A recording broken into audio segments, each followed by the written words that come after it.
6 commands every dog should know. Dog training secrets. Welcome to Animals Graph. How to train your dog, the first 6 commands every dog should know. There are many training techniques and philosophies that claim to be the fastest, easiest or most effective way to train your dog. The one thing that every dog training technique seem to mirror is that positive reinforcement and reward is the most effective. The second thing that all training techniques have in common is that the first step is to teach the dog fundamental commands. These fundamental commands will be the foundation of communication between canine and human. The first command you should teach is sit. With a few slight differences, most advice about dog training agree. The easiest way to teach this command is to cause the desired outcome to occur without much effort. For very young puppies, hold their food bowl above and behind their head. Your puppy looks up, loses his balance, and sits. You reinforce by saying the command, sit, then praise puppy and reward with a treat. Repeat this process during each mealtime and with treats until he will sit on command without a food stimulus. Older dogs have better balance, so an extra step may need to be used. Some dog training techniques suggest using a leash with no slack to keep your dog still, then just using a treat held above and behind his head, command sit. If your dog resists, use your forefinger and thumb to apply pressure just in front of his hip bone, or slide your hand over rump and apply pressure as you tuck legs and tail under to cause him to sit. As always, praise and treat for desired result. Every other fundamental command will build on the success of the sit command. The second command that you must train your dog is no. This command demands consistency from you, as the trainer, and every member of the household. The no command need to always be spoken in a sharp guttural tone and alone.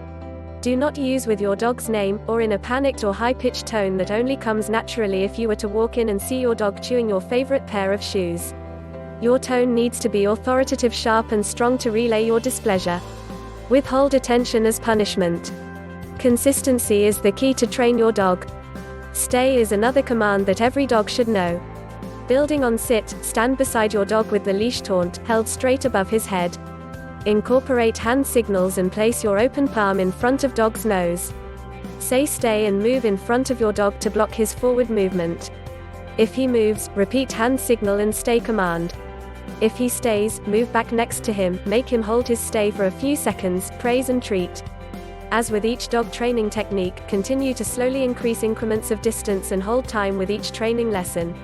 An additional element when training your dog to stay is the 3 Ds. Duration, distraction, and distance. As I just mentioned, it is important to slowly increase the increments of duration and distance, but distraction must be introduced to test your dog's understanding of this command. Be sure to add distraction while training your dog before the distance gets too long. Common distractions would be someone entering the training area with a toy, another dog walking by, etc. Down command can be taught just after sit is mastered. It is important to use only the word down. Your dog does not understand variations such as lay down. You must be consistent in training your dog that down only refers to laying down. If you want to teach your dog to get down off of your chair, train off as your command. To teach your dog to lay down, first command him to sit. Using a treat, draw your dog into a laying down position by dragging the treat between his legs and moving it forward. When the desired position is reached, praise and treat. As you train your dog each new command, be sure to combine each command so patterns do not develop and the action of each different command is rewarded when achieved. Sit down stay, sit stay come, sit stay down. Teaching your dog to heel makes walks in your neighborhood a pleasant experience. I am sure you have seen or experienced the owner that gets walked by their dog. The owner is fearful of each approaching human or animal because they have not been trained to heel.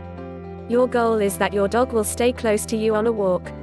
He will not pull you or become too hard to control with the distractions of other dogs or humans.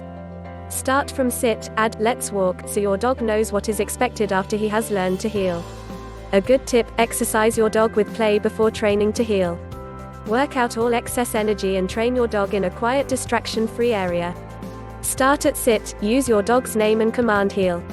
If your dog does not stay with you and darts away, turn in the other direction and repeat command heel and dog's name. Remember to always to praise and treat desired responses. The last fundamental command that is a must while beginning to train your dog is the command come. This command seems so easy, after all dogs want to come to you, right? The problem with training your dog to come is that owners do not use it often enough in daily interactions. Your dog will come when you open the refrigerator door.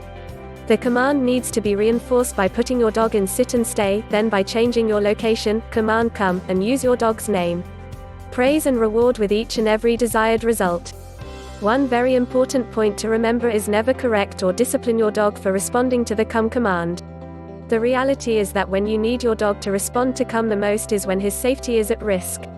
Your dog has run out and could be in danger of street traffic.